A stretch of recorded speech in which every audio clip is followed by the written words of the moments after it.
not much is going on right now. I have no news to talk about. The only thing I'm hearing is what's the best anime of spring 2015. And to be honest, I can't comment on that since I have not watched any of the anime from spring. So yeah, that I'm out of option. So if in case you're wondering when I would start talking about animes, that's like currently airing, not the one that's going on right now, but like just in general. Well, that will be, I believe, around fall of 2015. Because I'm doing a lot of catching up, and I'm actually going back from the older animes, since there are something like a hidden gem or a hidden disasters. And, I like to see what's going on. I like to know what people were talking about. And I don't want to feel like I know what they're talking about only just going by their opinion and not my own. I've been doing that a long time ago.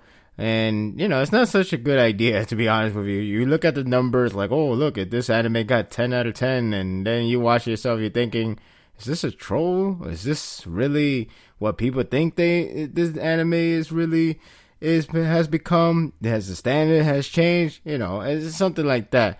I can't really comment on the newer anime at this time. It felt like winter 2015 seems to be a decent season, or actually probably be one of the better seasons that I have seen. I can't really comment that. I just know there's like so many good ones there, but maybe it's just the one I'm looking at, the one I'm here the most. Well, not most taught, because a lot of non-mainstream anime doesn't get that much talked about, and the mainstream ones, or soon to be the mainstream one, gets a lot of talk. And I don't know if this season has been good or has been okay, or I don't. It felt like a lot of them are good due to the sequels or something. Yeah, sequels, more of a sequel like Gintama or that high school. I forgot what's it called already. I'm sorry for that. I only know its Japanese name, which I could not pronounce correctly. So bear with me with that. The only thing I know this one brought up is like Seraph of the End, or is it okay to pick up girls in the dungeon or something like that. A really long name that I kind of wish it didn't have that long name, because it's just a mouthful. But yeah, I don't know. I'll, of course, when they're done, or if some of them goes 24 episodes, 26, whatever, I'll watch them still. But when they're done, I'm definitely gonna check them out, and then I'll give my own review. Which leads me to say that like I have been writing more materials on my Tumblr page, such as writing my impressions on Sokugeku no Soma. And I have been watching the anime. That's the only thing I watched that is currently this season. And it's as cheating as it sounds, but it is the best anime of spring 2015 to me, because it's the only one. So not really, don't go by me, but I do like the series itself. It has a lot of good potentials, and I see like, I haven't read that much, but I see like the reason why people seems to like this series. And hopefully it's not really for the edgy stuff. There are those stuff in the manga, but it could have been worse. If you go by Fairy Tail, you seen much more in there than Soma, which kind of says a lot. Just not the near naked material part. But it is an interesting series. It's definitely an interesting series for not just that. It's just, or not just that, not that, at least to me. People who seems to like the edgy part, fine. But that's not what I like it. I like it for other aspect. And you could go read it in my Tumblr page, and I'll leave the link in this YouTube channel. So, I have not much to say about this week thing. So, in terms of news, I mean, because, well, not much really happened. And I'm currently busy working on my, this is a kind of funny explanation, but working on my exam. It's not for school, but it's rather for a career's sake. It's actually something that's very crucial to me and very important to I gotta pass this because it seems like it's been building up for a year, literally a year since I started working. Then that's in May, which is no less. So I am finally getting to my a big promotion, and hopefully I could pass this upcoming Monday. So try to wish me luck on that one. Hopefully I could pass, and hopefully my life will get better and better.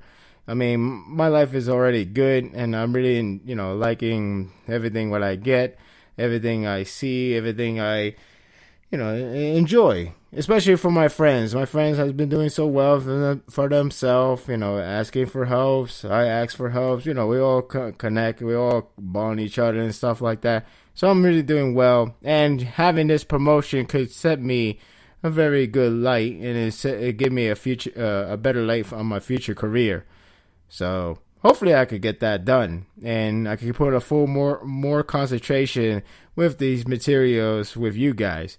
So this is Sparda's World Podcast episode 18, and of course the guy who has been talking for the past, maybe 6 minutes is Sparda 3G. And I have nothing else to say for news-wise or anything in my life, so I'm not going to go in that detail, but you get the idea that I haven't watched any anime of spring besides Soma, but I am going to plan to watch all of them. And then by the time we get to fall, I don't think I will see anything from summer. By the time we get to fall, I will start reviewing them. I'm not sure in the podcast. I might have to only write them in my Tumblr page. So I'll let you know when the time comes. But yes, I am watching anime from the past seasons, and I have seen a lot of them. I have finished seeing Tokyo Ghoul, both of them, both original and the Rude, and I have a lot of things to say about those two series. And I will make an extra, and I'll put it up, believe perhaps by Monday this week. Next week, technically. I will post it by Monday, and then I'll upload it, and I'll let you guys know about it in my Tumblr page and whatnot. Hopefully, if you have subscribed, you will see it pop up in your subscription, and you will see, and you get my full thoughts on the series themselves, how the anime adapted the manga series to the anime. If Studio Parrot is really a bad studio, like everybody has been saying so long. It's gonna be a different opinions here and there. You don't need to agree. You could agree. It's what I believe. What's what I thought. Will it be very rant-like? Well, I can't really promise you. I won't say I'm gonna be biased 100%. Like manga's always better this and that. I mean, I do prefer manga. That's no surprise when it comes to Tokyo Ghoul. But the point is just that I want to talk about the anime, how it adapted, and perhaps what I could see where people are upset about, or some parts that it just seems like they'd be okay with it. But it all depends on what's your take on anime, what's your likings and dislikes and stuff like that. I would definitely talk about that, and I will post it up in my extras in my channels by Monday. So get ready for that one. All right, not much to say else, but we could just start the review, shall we? So we'll see. It's funny because to me it felt like Boku no Hero out of the three actually got my interest the most. Even in terms of the quality of the chapter, at least I did like all three of them more or less. Just I think Boku no Hero got my most pleased in terms of this week's chapter. Not for the hype for the next week. I guess it goes to One Piece just because the situation is going on. But anyway, you don't want to know about that. You want to actually hear my in-depth review. So I'll get to that right now. I seriously wish there was a music to this. I mean, I wish the anime adaptations already happened in order for me to use the opening or OST, anything. It's a funny transition. I have to say on to the review, so that way I'm getting to the Boku no Hero. I mean, I could just say like something closing about the topic, and then we get to Boku no Hero Academia review. But instead, I guess it's just a force to have to say on to the review. Anyway, let's not talk about my habit or so-called habit. Let's get to the review itself. Chapter 44. Personally, I thought this was a pretty enjoyable chapter. I feel like there's a good mix of emotions in this chapter. You get some good laughs, you got some sadness, and then you get the determinations, and you got a lot of moving on and actually correcting themselves. That would be Todoroki. Which, by the way, I have been saying that this arc, this tournament, more exactly, is more effective to him than anyone else, and it pretty much goes to show you in this chapter. That one left me a good impression, and a good impression because of the development that he's going through, and he's pretty much, I wouldn't say he's complete, but he is going to fix that confusion of his, and he's finally going to fight that past of his, and hopefully by the time he comes back, everything will start to change for him for the better good. Can't say about his father, but still, at least for him, it will be better. So I guess you could say he would get that done, and handling the situation with his dad, it would be the ongoing situation. So that would be something to keep look forward to the character. So we got back with the tournament ceremony celebration of the winners and just the winners. It's the top 3 winners. Bakugo first place, which is one crazy guy, can't even control himself. Which is, I guess, it's a bit upsetting that this chapter for him isn't much of a development, just more of a comedy scenario of him being so pissed off because he didn't get the best of the best. But maybe down the line he will get something. I hope so, because stuff like this could be tiresome. I mean, right now this chapter was pretty funny for that scenario, but if you keep going on with these kind of pissed off, all brat, or just out of control, it could get annoying. I mean, the only thing that's saving him, his character, from being totally hateable or something. Well, at least not to me, but it would be something. It would be the fact that he is that strong and he is really a powerful asset to the hero team. But still, in terms of character, I'm hoping there's more to it, or at least more calmly to it. So it's funny because he's shown the calm side when he's in the audience, and I actually appreciate him more that way. The arrogant side is a little bit can be a little bit annoying at times because he's just so damn loud and just keep bragging. I try not to say it. So I'm not trying not to say it. But you keep bragging about it. You keep whining and this and that. But, I mean, I understand the situation, but still, it's just, you gotta do something about that. Todoroki is in second place, of course. Tokoyami. At first, I felt like it was weird that Tokoyami was in the third place. Not because, he doesn't deserve it or anything, but Aiden was in the same place, so why didn't they fight each other for third place or something? But then they explained that because Aiden did left the ceremony and actually went to the hospital for his brother, which thankfully he did not die. So that was a good sign. And also the good thing about him not dying is actually more effective for the drama piece that's coming up in the chapter. So all of them get awarded. Those 3 get awarded by All Might, no less. Which kind of funny because he came down all cool and then he still got overtalked by the ref. So, but then he presented them the medal to each of them, and it's nice of him to actually explain to him what's something that he has to fix up. Like Tokoyami, he has to not rely on the quirk at all time and start building up that strength of his, basically his physical strength, which makes sense when you look back in the older chapter, because he gave up as soon as his quirks got the worst of it, as in like he was out beaten in the quirks side, but he just gave up right away rather than like, oh man, my quirks is out, so now I gotta fight with my fists or anything. He just gave up because his quirks just lost. So that makes sense of him being told to work on his strength and don't rely too much on quirks. Makes sense to me.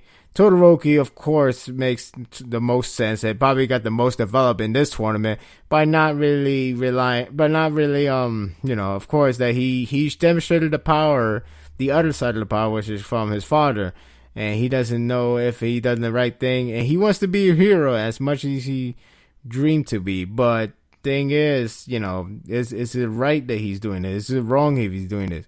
And All Might, he supports that I understanding thought, and one day hopefully he will come to the understanding, and then hopefully he will actually know what is considered best for him. So, again, All Might is such a nice guy in this whole thing until the last part, which is funny because you can't really blame him. Again, Bakugo is just nuts. He just go out of control, and he tried to warn him, and he's like, he wouldn't stop moving, so he just shoved it right in his mouth. Well, not inside the mouth, but the necktie. He just shoved it. It's just funny to me. But there's a lot of good funny scenes, and I do mean visually, like, no pun intended for the later part. But yeah, this is some pretty good funny visual in this chapter. And then you have All Might talking to saying the moral words to everybody about the new generation. They all learn something out of this tournament, and hopefully they will blossom. They will become the best. They will become, they would surpass their old self, and as in this tournament, they all learn a lesson. So, to end it off, he said, "Great work," which pretty much copied from Plus Ultra. So everybody's like, what the hell? Again, it's a good comedy here. And visual, and some of the wordings that we put out that I really enjoy. So then they have no school for 2 days because, they just got back from the tournament. Makes logical sense to me. I then presented the sad part of the story, as in the fact that he went to meet his brother at the hospital. And again, as happy as I am that his brother did not die, there is something bad, and it does create a better drama than having him die, as much as strange as it sounds. Because to me, at the very least, his brother was able to talk to him, and it caused more of a drama than just dead. Like, say, for example, if he were to be dead, Aiden would just be crying, and that'll be it. I know death is bad, but what we get here is more of a stronger support of Aiden being developed strongly, because he gets to see his brother, who he idolized so much, and then his brother barely trying to talk to him, telling him, "I'm sorry I let you down. I know you look up to me, and I'm really sorry, but I gone and lost." Now, to me, it felt more powerful than just being dead, because he gets to talk to him, and he pretty much feels so much sympathy of him, not only for actually worry him for being near death, but the fact that he let his little brother down, because he's a guy that he's been idolized by his little brother, and not only to lose against Stein, but also perhaps losing his career and his own hero's job, which is upsetting. I mean, I don't know if it really say that, but I think they pretty much said it like in a very sincere way, without really trying to being too exposition. So to me, that is more strong, and it's actually more sad to see Aiden have to deal with this situation. He didn't develop much in the tournament per se, but he did develop from the situation that's happening outside. That's most likely going to lead to the next arc, if Stein is actually in the next arc, because right now this whole tournament it didn't get interrupted, and it's done. Everybody's going back home. So it seems like, of course this arc ended, but it seems like now the next arc might set up for Stein, and probably more villains come to mind. And we'll see what happens. But yes, this is his path of development, by seeing his brother being in incredible bad shape, and perhaps no longer be a hero as he stands to be the idol for his little brother.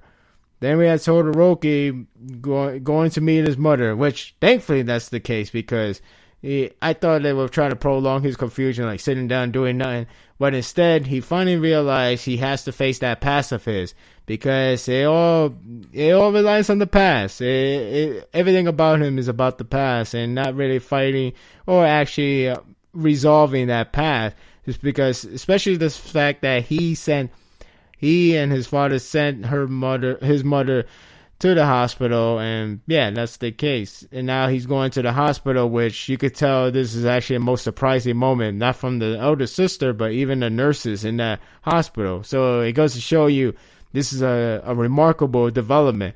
And I do like the shot where the mother turns around and sees her son after so long. And that was the first time we saw her face. We only saw her eyes back then, but now we saw her face. It just feels more stronger than I expected. The impact, at the very least, of the in the art, in the way how the art is being described, being the detail. I actually found it more effective than actually see her face multiple times. We never really did. We only see her mouth and her eyes. The eyes for the sake of being incredibly paranoid. And now we see her full face. This gives you the idea of what is next to come. And I'm really happy that this part is getting resolved. At least I'm really truly hoping for. I hope there's no status quo on that, but I strongly doubt it will be any status quo for Todoroki. Uroka is the only one that's actually a more of a happy note of the going back home, because she goes back home and her parents were actually waiting for her. And scared the crap out of her, up to the point her eyeball shoot out like it's just it just shoots out. It shoots out like, I don't know, a good 2 feet or 3 feet. It's up to the point that her mom is actually pushing her eyeball back to her socket. It's visually funny to see that. You would have thought it was just an eyeball shootout, and that'll be it. In the next panel, you would just see normal eyes, like, oh, shot. But instead, she actually put her eye back, like, yeah, don't be so scared. We all came to cheer you up and stuff like that. But yeah, her parents actually show up, to give us a nice support, surprise her no less. And, she was so awed about it. And, it's a good, happy note out of the 4 reunion. The 4th one would be Deku. But out of all of them, they all she has the most happy note. So Deku, it could have been a happy note, but unfortunately his hand is still damaged to the point he has to eat it with one hand, and it's actually a hard struggle for him. Deku mom at least is understandable to that. She will support him. She will continue supporting Deku, but the fact that he has that one for all power. And, the fact that Cork is more damaging than good. I mean, I think you could say it's equal, but, there is a huge consequences with that power, of course. As you can see, his hand is pretty much heavily damaged. So, now that the Deku understand that his hand could be really badly damaged, and up to the point that everybody starts to worry about him, he's going to find a way he's going to find a method of not hurting himself and not worrying his friends. So that's something he learns from that tournament, and it makes sense as well, because really, how many times you got to see use the quirk, go to the hospital, use the quirk, go to the nurse, use the quirk, go to the nurse again, use the quirk. How many times you got to see that? It's going to get repetitive, and not only that, but it keep being redundant. It's not only being redundant, but it's not in just terms of us seeing it panel by panel, but it's just something that Deku cannot be doing every time and rely on, because it's just too much. And of course, it's going to keep damaging him aftermath. It's not like it always going to be cured. There are things that healing power don't really heal completely. So yeah, he's going to find a method to not hurt himself that as much as badly, and not to worry his friend as much. I don't know what could it be, but I'm happy that he actually thought about it and see what happens in the future. And then it ends with, now I remember why I say all of them rather than 4 of them. I said 4 of them, but now there's actually a 5th one. This one is just for comedy's sake. Bakugo, you see him home, brushing his teeth, and he pretty much pissed off, killing bacteria between his teeth. And everything else, it's just him being pissed off. His mom got irritated by, like, you better not start yelling in the morning. And that's how the chapter ends. So yeah, the arc ended. I can't say, I can't really say this arc is where the pinpoint of where the fans becomes true fans, or where people will become fans. This arc was enjoyable. It was pretty enjoyable for what it is. It has that usual shonen tournament. It didn't demonstrate too much of it. It has a lot of good potential from a lot of characters and a lot of traits of the battle system of the series. It's just that by the time after Deku ended this fight, everything else felt like it was more of a character moral support than the character physical strengths and ability and the entertainment around the physicality. So I just thought that this arc is more provider of their moral and their mental state of development rather than develop them to in terms of fighting strength. I mean, the only thing you got was Todoroki can use his firepower. Just that it only came for one fight, and everything else is all same old. But at least in his mental state, he is dealing in that situation rather than like it was just a status quo, just for the sake of that chapter to make it look cool, and that's it. Everything else, it provided a lot of good arts. It provided a lot of development of character trait. It's just when it comes to fighting and entertainment, maybe it's not yet that case. Give it perhaps this next arc, and maybe this is where you could determine you should stick around and really, really go for go support the series, as in like start reading them and be a fan of it, of course. So other than that, this was an enjoyable chapter for enjoyable arc, and I think the next arc will be something more serious in terms of villains and the case of situation, and hopefully a lot of characters are truly developed from this war. I said war. Well, it's a war in the tournament, but no. But from this tournament, hopefully the development really comes in play for this next arc.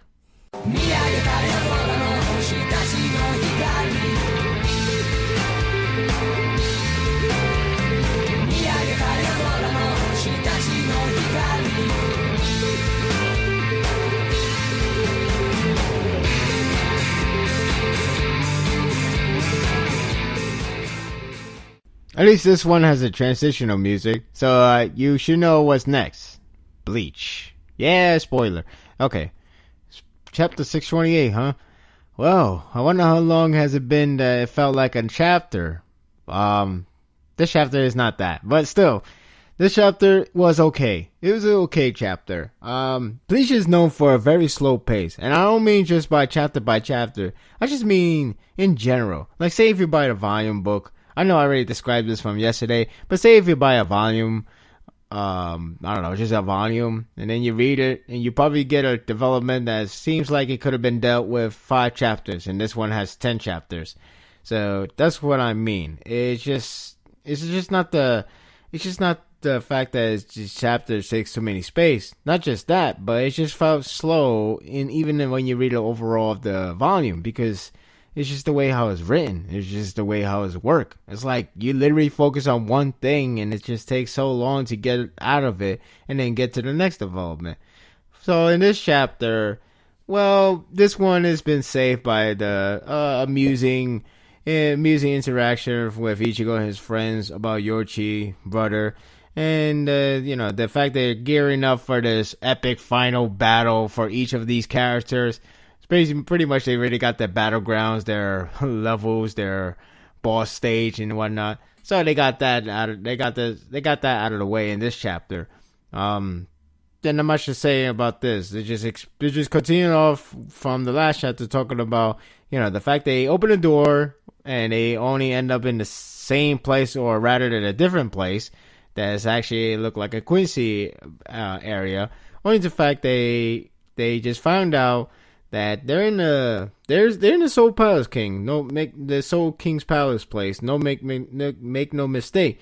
However, it's just that Yacht is so damn strong. He is so powerful that he can reconstruct this place to his likings. It's kind of sound funny the way how they saying it, but yeah. So Shinji started off like not understanding what's going on, bragging about it. Kuroko, he pretty much explains what I just told you. Yacht is so powerful, he can shift places. But yeah, pretty much to get the idea that Soul King Palace is now under Yacht's control. And yeah, pretty much Soul King has fallen. Which, now it's just found out. But they were in the other place for I don't know how many chapters, which could have been done with one chapter, so or two, maximum two. Instead, it took like 5 chapters to finally move on, or rather, finally get that talk out of the way, and then we focus on Ichigo once again. See, but anyway, Yoichi and her little brother Yoshiro are in the same place, and they sense each other. And then that's where the whole comedy comes in with her telling them that she has a little brother, the successor of her clan. And Ichigo is like, I didn't know that. What the hell you never told us about that? It's like, what, you my fiance? And, they all think about like, her brother, huh? I wonder how that's gonna be. I wonder how he looks. How's that even work? And then he's like, why are you imagining something that I would not even expect, or something, why are you imagining something that I think you're going overboard? The first imagination is obviously like, a strong hunk man or whatever. And then he's like, listen, I'm just going to let you know right now, he looked the same as me. He's the same as me. So then they all think about a cat with a badass pose and a sword. It's like, what? This is it. I hate these guys. So yeah, at least they got that part. I find that pretty amusing, to be honest with you. If it wasn't for that, I thought this chapter would have been a little bit pretty boring. So at least I got that out of the way. Then Renji saved Yoshiro from jumping to his death because he got too excited that he sensed his sister. But yeah, he almost killed himself from doing that. So Byakuya explains the whole concentration of reishi pretty much has been increased higher, and since they got there, it has been increased greatly. All because the Yacht has now the full control of this area, and he can pretty much do whatever he pleases.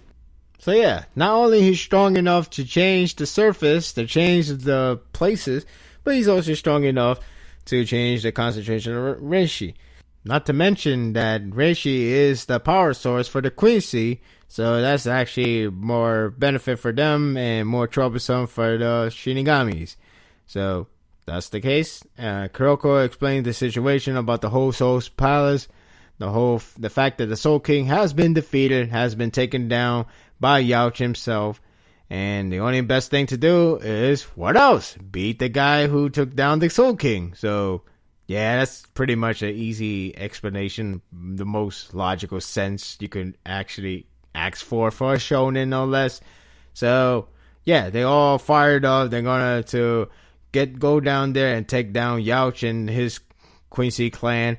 And then the whole reconstruction happens once more, and the palace comes in, which took an entire page. Actually looks pretty nice, though. I'll give it that. It actually got some nice detail in that palace, and nice scenery from other pages, such as where the Soul King looks like right now, and the fact that it has been reconstruction. So there's some nice shots here and there. I guess that's one of the good upside of Bleach is the designs, especially the character designs. The places designs can be good too.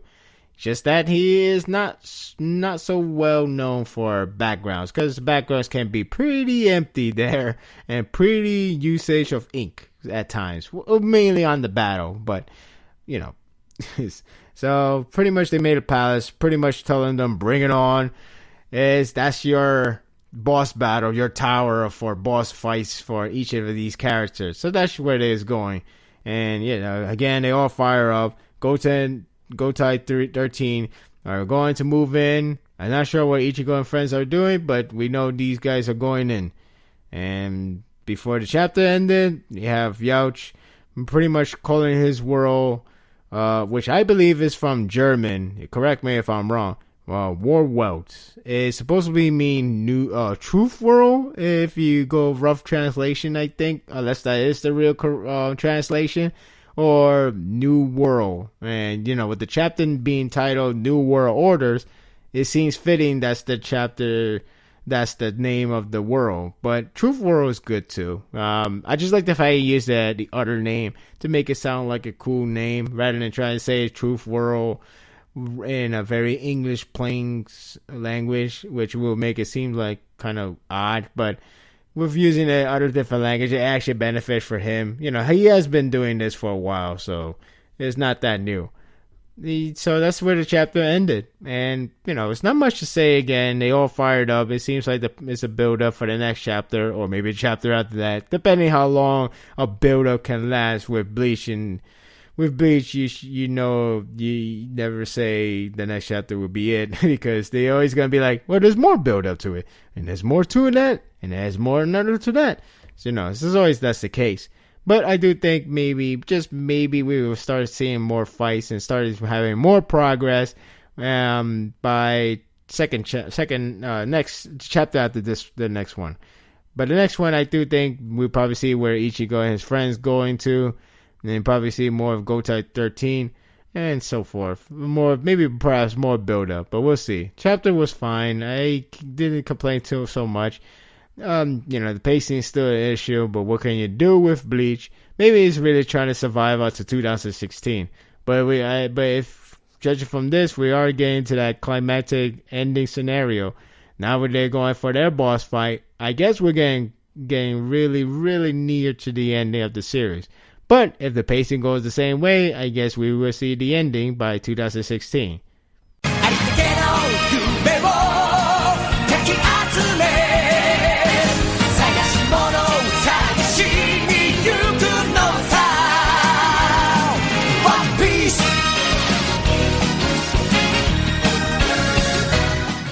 One Piece. This chapter wasn't bad. It was good. It was a good chapter. I guess it's because I'm so excited to see the result for this. So I didn't expect the next chapter would be the continuation, like a continuation from the last chapter. And I know it sounds strange what I'm saying, but what I mean is that the last chapter was pretty much everybody standing up and fight on, and pretty much not giving up and trying to live on and try to survive. And then it ended with Doflamingo pretty much closing time to their dooms. And pretty much everybody was like, wait a minute, if it's gonna close in 3 minutes, we need 4 minutes for Luffy to recover. That means we're all gonna die. So this chapter is basically the rebound chapter of never giving up. Last chapter was pretty much let's not give it up. And this one is, I told you, never giving up. So, I guess you could say the atmosphere is still, pretty good. But I guess you could say the emotion impact what has to be done in the anime. I mean, I don't get me wrong. I do feel the emotion and the impact in this chapter. I'm just saying maybe the anime can't do its justice if it doesn't have a bad production. Knowing Toei, I can't say it's a guarantee. So, I don't know. I haven't seen the anime in a while, but I have heard bad things from them. Well, not the most terrible things, but more bad than good, I guess you could say. It's been a while for me. It's been over 200 episodes, maybe. I don't know. I lost count, to be honest with you. So, this one is pretty much creating more atmosphere. It's still good on the manga. I don't know how the anime would transition. And, it's more of a build-up, if anything. That's the reason why this chapter was good. It was more of a build-up, and, we're still with creating the atmosphere of never giving up and actually standing strong and not giving in to the fact that they're gonna die without actually doing something. And in this chapter, they did something. It's more or less, it feels like it's only good for for a second or so, but it means a lot. As this chapter is pretty much talking about time, and not only about time, but also their fights, as in not to give in and not to quit. So, all that stuff is all good. It's just that when it comes to something of a development or something about Luffy going back up and going against Doflamingo, anything I guess you could say truly exciting, that'll be on hold for maybe the next chapter or so. But for the build-up wise, it seems interesting, at least for one aspect. So we get to that right now. Doflamingo pretty much killing everybody and just wants to fight Luffy because, of course, he beat the crap out of him. So why not go after the guy who beat the crap out of him, especially when he's down and out? So Law appear before Gats and Luffy, because Gats was still running and still not giving up on him, and then Law happened to sitting by with really banged up look of him, and he pretty much tells him this is all about against race against time, huh? The birdcage is gonna kill everybody in a minute less than Luffy's full recovery. So Law is gonna do whatever it takes to get him back up. I'm not sure what he's gonna do, but he is a doctor, so that's pretty much given that he will help him. So maybe there'll be some consequences. I don't know. We haven't seen what exactly he will do. It is a different scenario. It's not about like healing or anything like that. Like, oh, I need heal. It's more of a rejuvenating of that source of power. So you can't really say use the princess Manshila power, that teardrop, that the fruit power that she has, that when you put her teardrop you recover. Speaking of that, we actually get an explanation of her power thanks to Leo. Bartolomeo and the others were pushing the birdcage as wow, how I forgot the name. Robin. There we go. Robin. As Robin, pretty much to talk to Leo about the whole everybody's recovering like nothing happened. And we've seen a lot of people who's almost given up because they all injured. Only the fact that they get recover so quickly, they get back up and they start fighting back stronger than ever, more determined. And that's thanks to the Princess Manshila teardrops, which the teardrops does recover everybody. However, the drawback is it has a limit that it's a matter of time. People will go back to their before that state of recovery. So everybody will go back to whatever the status they were before. So in other words, if you're like heavily damaged, the teardrop can fix you up and make you 100% or whatever the percent of heal you'll be. But in due time, you're going to go back to like being heavily injured. So I guess we should expect a lot of pretty badly injured characters in the aftermath of the arc, which I wonder if it will be like pretty devastating in a way. Because everybody's really fighting. It's not just the warriors, the gladiators, the pirates. It's literally everybody. Which I guess that makes the better atmosphere to me. It creates a better a better atmosphere, a better struggle, and a better scenery for reason why this whole scenario is even happening. If it was just a pirates and thing, it's like same old. But I do like the fact it's everybody, normal citizens, warriors, gladiators, pirates, even marines. So it's like it felt like this one is putting the most over the top than anything other arcs has done before. Since the other arcs, it only has one pirate crew doing the entire struggle, battle within, or the townspeople, or they always have a different style of atmosphere creations. Like with the whole mermaid land that the 2 arcs ago we had. It was all about like, oh crap, this thing is gonna kill all of us. Somebody stop it. In this case, it's almost similar to that, except for everybody has to push it. It's all about time and struggle. So I actually like the fact that every arc is not always the exact same thing. So pretty much we got that. Usopp is acting like a god because that's how people saw him before. He's like, you better do this, you better push this. The god is angry. This is Usopp as usual. So the interesting aspect is the Doflamingo and Viola. I think it's Viola, actually. Yeah, I think it's pronounced Viola. Viola come face to face with Doflamingo as Rebecca happened to stop by and seeing the situation going on. Now, I don't know why she's doing that, but then again, I guess it's because she has to protect Luffy at all costs. I'm not sure how much damage she will take. I'm not sure how well this will go with knowing Doflamingo as being this powerful. It won't be that well. But I wonder if this is any case. But I do like the fact somebody will stand up, even if they are strong or weak, against Doflamingo. So Doflamingo is like, all right, this is interesting. I'm going to tear you down apart. and Rebecca pretty much get the idea this is very, very, very, very bad news. Which Viola, of course they're close together. Rebecca and her, they're related when you think about it. They're related. But the fact is, Doflamingo's being this powerful, this scares her to bits. Rebecca was going to fight Doflamingo even if it would kill her, but hey, she would do whatever it takes to help out.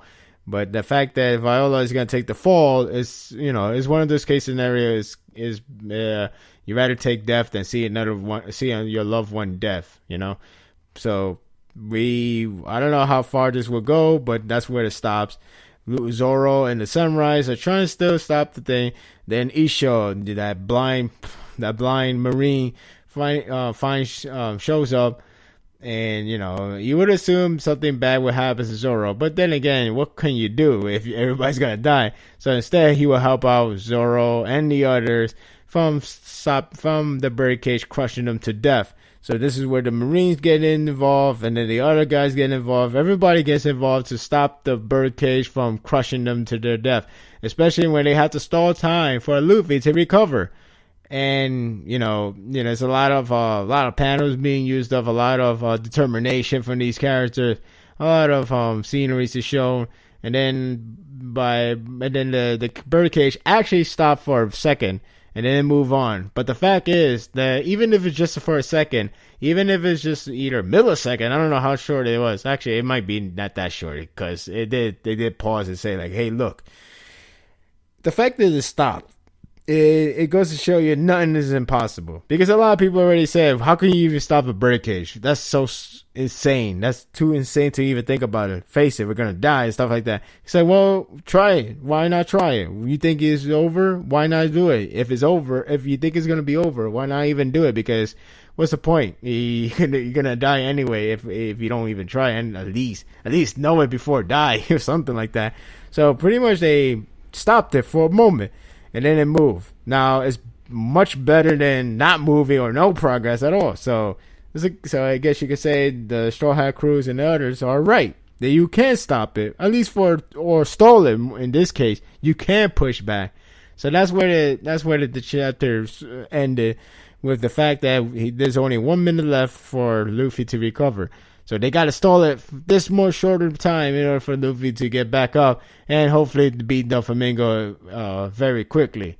So that was the end of the chapter, and again, it's a good chapter. It's continuation from this whole struggle, and then it becomes a never give up feat with all the nice scenery and a nice atmosphere, nice moveset of having people gather up together, getting their feet up and actually stopping at all costs. And again, aftermath of this whole scenario, the fact that the teardrop power won't last forever and doesn't really heal them completely, only go back in time to their better states, and that's it. Once that power wears out, they all gonna be weakened or whatever the state they were in. Say like your broken leg. If you have a broken leg, you're gonna feel that in 5 minutes or whatever it wears off. So yeah, it shows like the chapter title says, my fight is all of them just struggling, but they're gonna fight it because that's their battle, and they will live and outbeat it, and they will win it. So that was pretty much it. Has an interesting, one aspect with Viola going against Doflamingo. It could be just for the stalling sake, but maybe there could be more to it. I don't know. But other than that, it was a good chapter. I expect to see a bigger event coming down in the next chapter, but then again, maybe it will continue more battle struggle. But we'll see. I don't mind this. Again, if only the anime can do it great justice, but we'll see if it ever comes to that. And quite honestly, I think it may not do it well, but I could be surprised. And that's it for today's episode. And this Tuesday, I will have an announcement to make, and it has to do with my Tumblr page, and I hope you would like the announcement that I will make. It's gonna be more work from me, but it will be something that I am very interested to show. So, in due time, of course on Tuesday, you will know what it will be, and then whatever that be, it will start to come about, I believe the next weekend. So feel free to subscribe this channel. If you haven't already, do support and do spread the word, so that way more people will be interested to see my podcast, as well as see my Tumblr page, which I always leave a link here. And if you don't see the link, it's sparda3g.tumblr.com. So do feel free to subscribe me there as well. And of course, I have the extras on Tokyo Ghoul's overall thoughts. So on the anime, of course. So do be on the eye for it. All right, that's it for today. And yeah, I'm gonna rest now. All right. So until then, see you next time for more Sparda's World podcast. Take care, everyone.